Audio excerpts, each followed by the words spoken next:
Welcome to Prescription for Justice. My name is Martin Donahue. Today, we will talk about contemporary labor issues. Conservative economist Milton Friedman once said, "The only social responsibility of business is to increase its profits." Noam Chomsky was more blunt. He stated, "Corporations have no moral conscience. They are designed by law to be concerned only for their stockholders and not their stakeholders, like the community or the workforce." Today, we will focus on the workforce. We will address wages, benefits, sick leave, retirement savings, and wealth inequalities.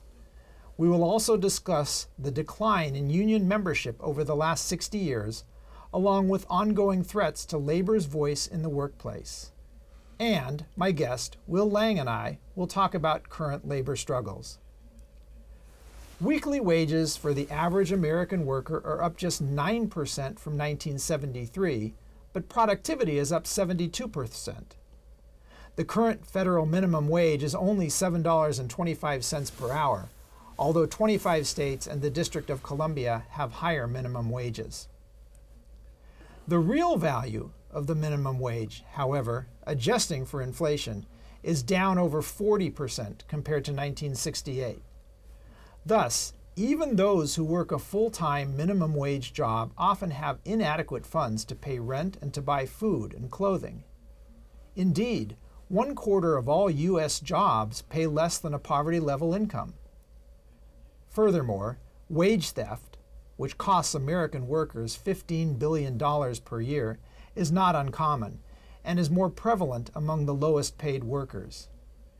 It is therefore not surprising that over half of the nation's basic public assistance funds go to working families. For instance, in 2016, U.S. taxpayers paid $170 million to cover public assistance for Walmart employees, while Walmart CEO Doug McMillon received $22 million in compensation, and the 6 Walmart heirs controlled more wealth than the bottom 42% of Americans combined.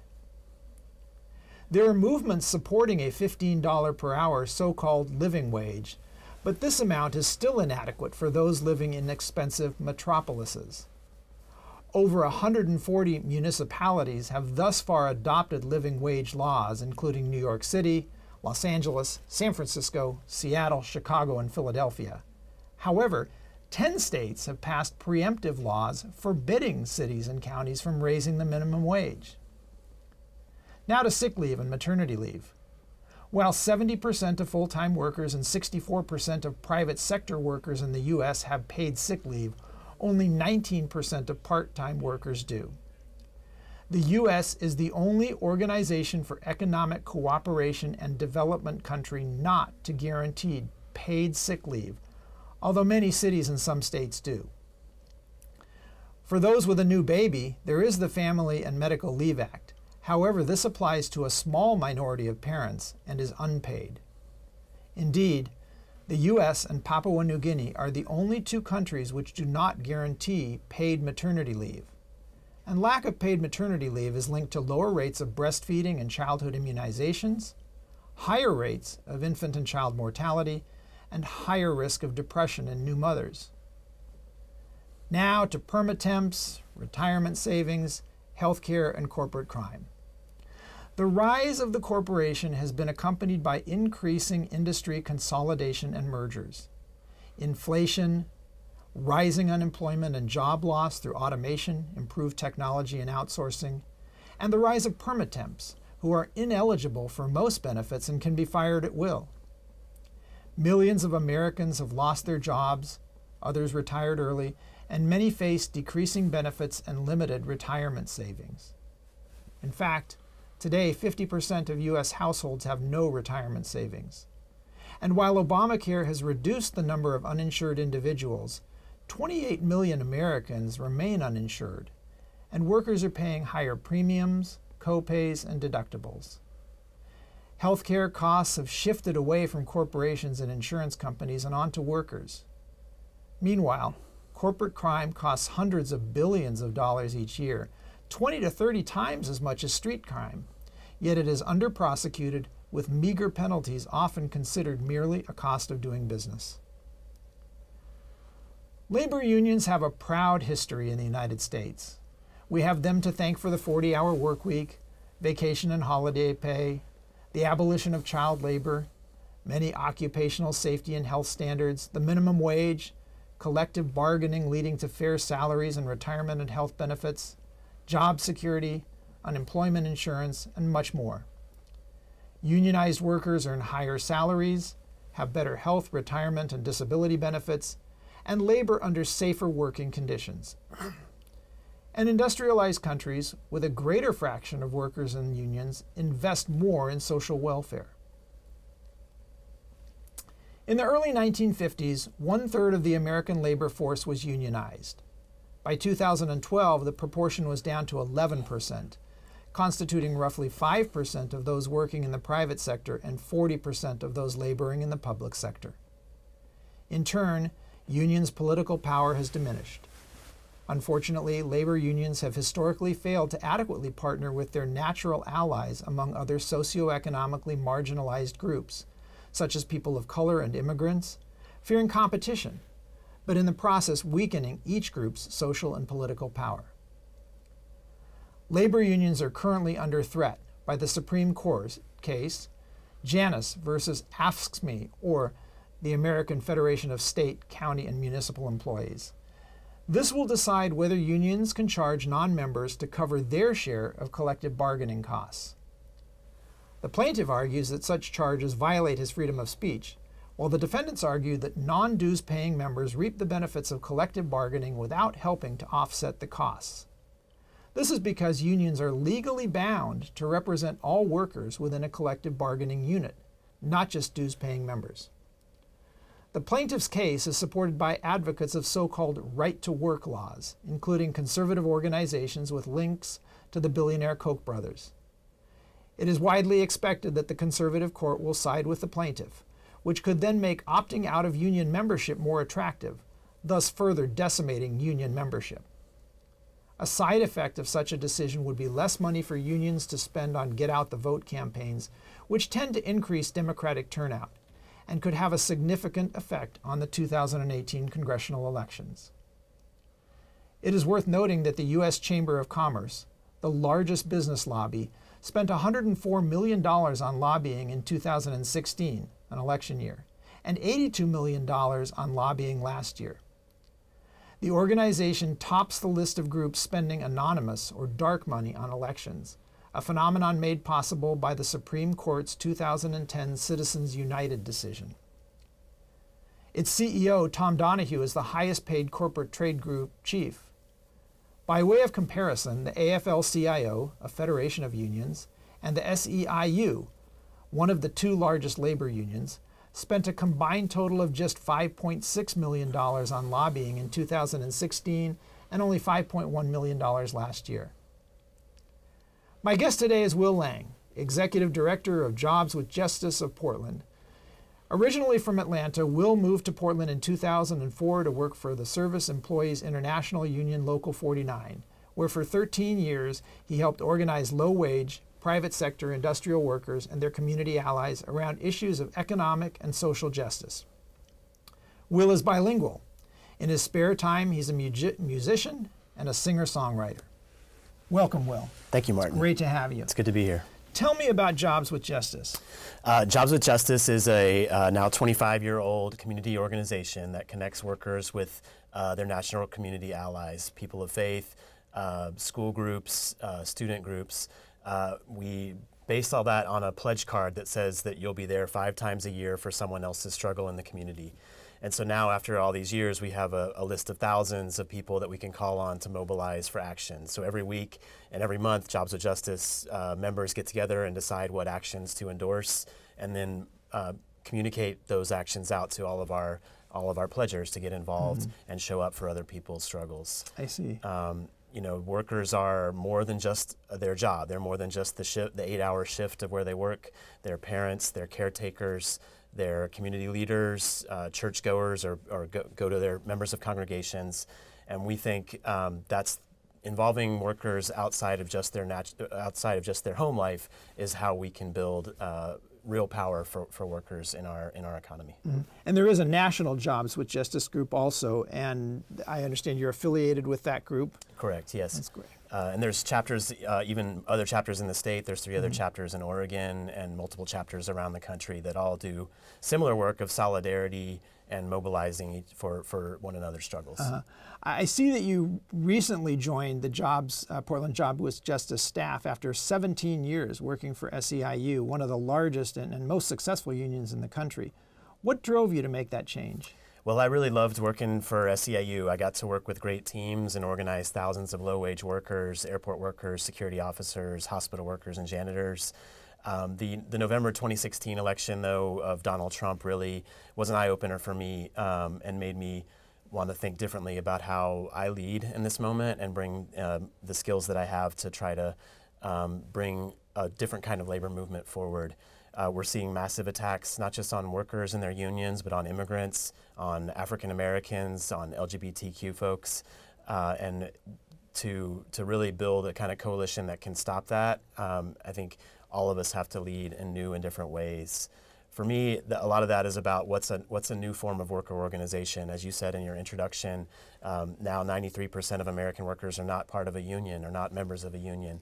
And that means in a lot of ways that they're not spoken to by the labor movement. They're left out.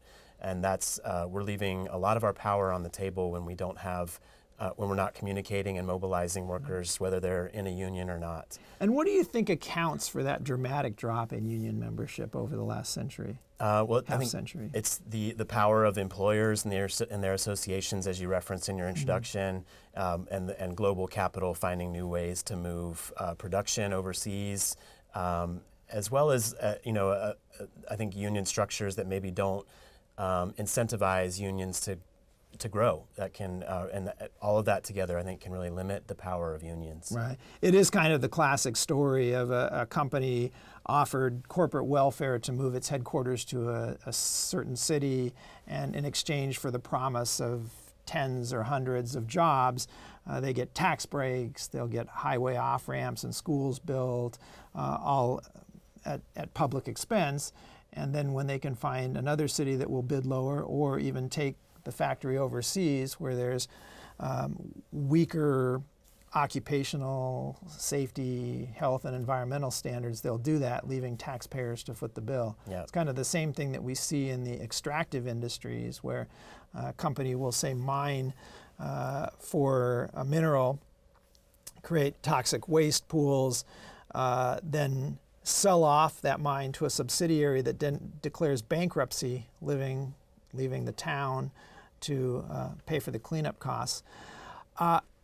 I noticed that Jobs with Justice is deeply engaged in supporting a group of New Seasons workers who are trying to form a union at the popular local grocery chain. Why is that a priority for Portland Jobs with Justice? Well, you're right, and it's a great question and a very important campaign for us at Jobs with Justice. New Seasons is and has become an iconic local employer that holds itself out to have very progressive, community-minded values. But a lot of people, I don't think, know that New Seasons, the majority owner, is a private equity firm called Endeavor Capital. And private equity firms essentially exist to pull money out of community, out of businesses. They operate very much along the lines of what you spoke earlier about pulling money out of worker resources, out of community resources, to funnel that back to their wealthy investors. We think, and so workers in New Seasons when I've spoken to them, they talk a lot about the changes they've seen since Endeavor became a majority owner of the company, where their benefits are harder to reach in terms of hours worked. The pay is not keeping up with what they think with what they need to live in our community that's getting more expensive. And they see a lot of cuts around the quality of produce and services that are provided in the store that makes them really, as the company's expanded so dramatically at the same time, which workers really fear is fueling the private equity owners of the company. And portrayed themselves as a very progressive neighborhood kind of mom and pop store. Correct. Exactly. And I think these jobs are the future jobs in our community. These are kind of the jobs that more and more workers will have in 20 years. They are service sector, private sector jobs. jobs. I think it's incumbent on all of us as a community to really support New Seasons workers that look a lot like our community now, to really step up and support them as they try to win better jobs. So they're trying to form a union now, and how far along in that process are they, and what sort of roadblocks are they hitting? They've met now for a long time and have formed an organizing committee that's asked the company to recognize the union and sit down and negotiate with them over the terms of how they could form a union. The company has been responding to that, but at the same time also hired a union busting firm to have voluntary meetings that they actually tracked, that everybody made sure that everybody went to these meetings to hear about all the issues of what forming a union would mean for the company and how terrible that would be, which was, I think, surprising for everybody that a company that holds itself out to be so progressive would then hire a union busting firm, the same firm that was used by Donald Trump at some of his casinos, to then come and tell workers about how terrible unions are. So tell me about that. From our prior discussions, it sounds like companies can essentially force workers to listen to anti-union diatribes on company time, but those folks who are trying to form a union are much more limited in their access to their colleagues and what sort of information they can spread and how they spread it. Can you tell me a little bit about that? That's correct. Yes, the law allows employers to essentially say anything that they want about the union. They can lie, they can make up stories, they can say things that are incorrect. The only thing they can't do is intimidate or threaten or actually retaliate against workers that are forming a union. But that gives them, they could take workers, and we've seen them take workers off a shift for a full 3-4 hours to tell them how terrible the union would be and what this would mean for the company. To talk about dues, they can say that the dues are exorbitant when they're not that much money. Whereas the union workers forming a union have to meet on non-work time and usually after work, and have no access to the full, the email list or any of the other tools that the employer has to communicate their message. So it's quite an uphill battle. It sure is, yeah. Well, let's talk about another iconic local company, Burgerville. It's a popular Northwest burger chain, and tell me about their current labor issues. Burgerville, very similarly, holds itself out as being progressive and sustainable in their marketing and how they talk about their work, and they're also well loved and an iconic local chain that many of us are proud of. But workers, maybe similar to other fast food workers, but I think in particular at a local firm that holds itself out to be sustainable, are suffering from real low hours, part-timing of the work, a lot of unclear scheduling that workers go through, as well as low wages, under $15 an hour. And when you're working part-time, the health care is unaffordable. Even if you put all of your paycheck to healthcare, you're not going to be able to afford it. Right. And I think for me, this means, and also with New Seasons, is what do we mean by sustainable? These companies hold themselves out as sustainable. To me, I think when we hear that word, we want it to mean that they're doing the right thing by consumers and the planet and workers, that the production methods are a benefit to the planet and to the workforce.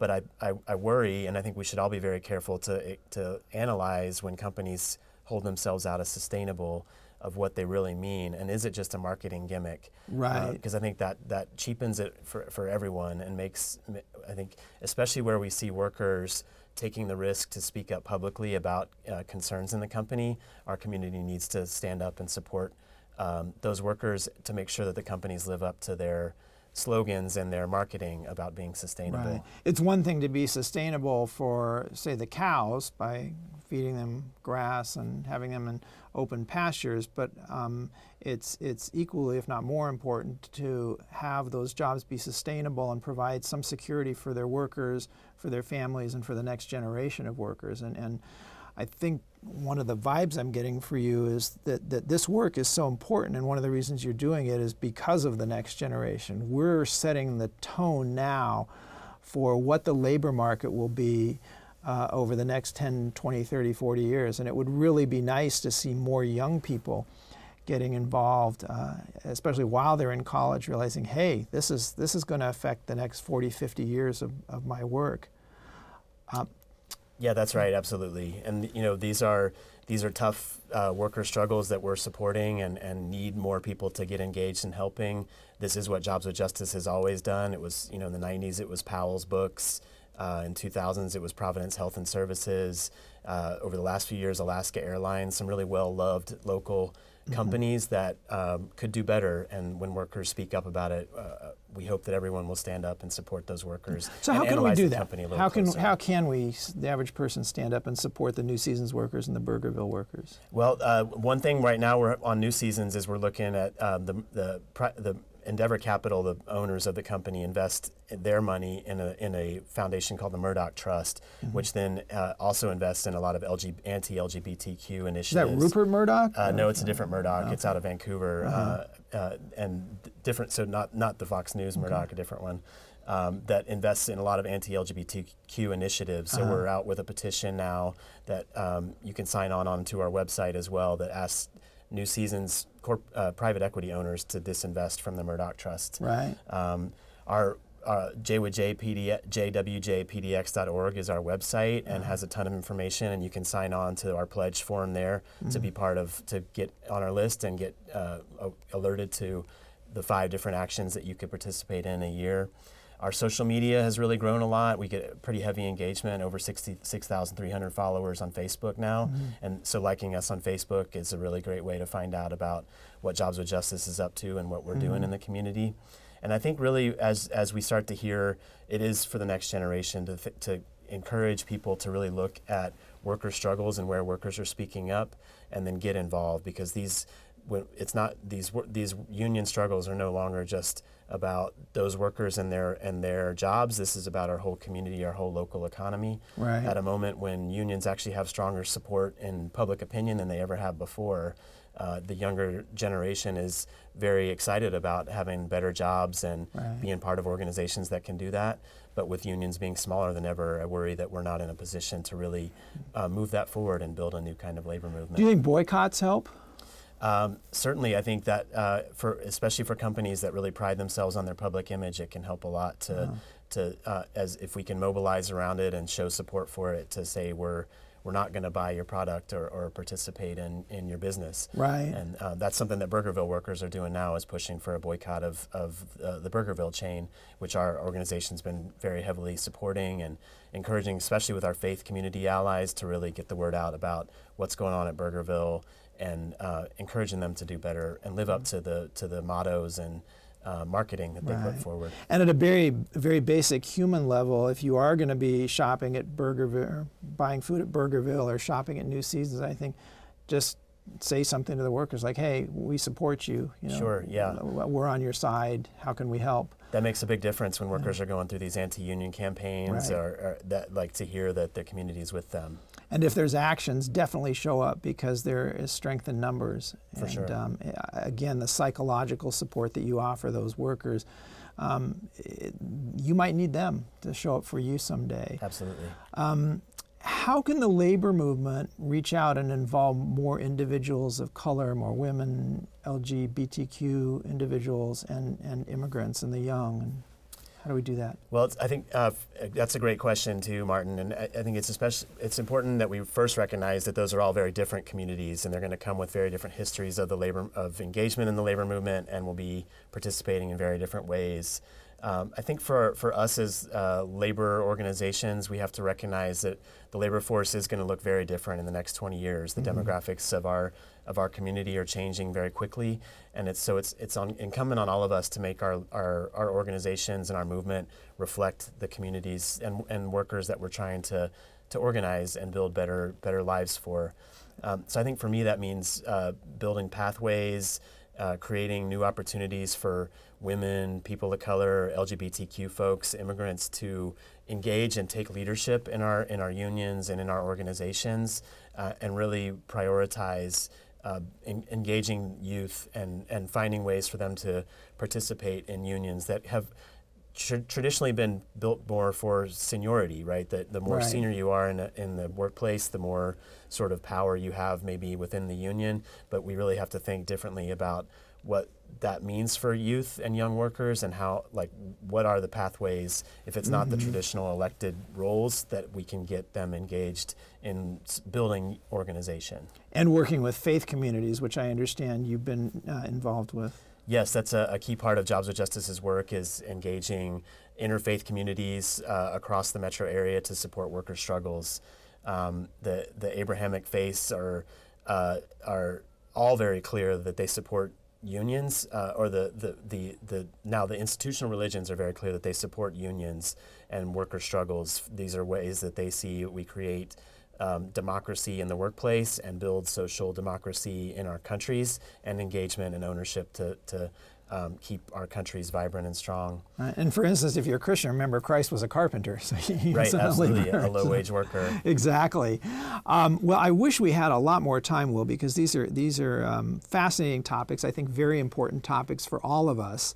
But we have to conclude now. Tell me what our viewers can do, very, very briefly, in 30 seconds, say, to get more involved. Well, we'd like for everyone to sign the pledge on our website, jwjpdx.org. Also, our Facebook page, if you look at Portland Jobs with Justice, is very active, and we put forward a lot of the campaigns that we're involved in on our Facebook page. Thank you for your support, and thanks for having me on today, Martin. It's been a great pleasure. We need to see a resurgence of strong labor unions in this country to protect and expand the rights of workers. I encourage viewers to check out the Portland Jobs with Justice website, as Wil said, as well as their events, along with the National Jobs for Justice website, which offers a number of helpful issue briefs on topics such as wages, hours, scheduling, collective bargaining, strikes, union busting, and defending the public sector. Alice Walker wrote, "The most common way people give up their power is by thinking they don't have any. Workers need to find and display their power individually and collectively." Nobel Prize-winning author Günter Grass said, "The first job of a citizen is to keep your mouth open." That is what we are doing here. My name is Martin Donahue, and this has been Prescription for Justice. Thank you, Wil. Thank you to our viewers, and be sure to check out the open access articles, slideshows, and lectures on the Public Health and Social Justice website, along with all the episodes of Prescription for Justice on our YouTube channel. It's been a pleasure, and thank you, Wil. Thank you, Martin.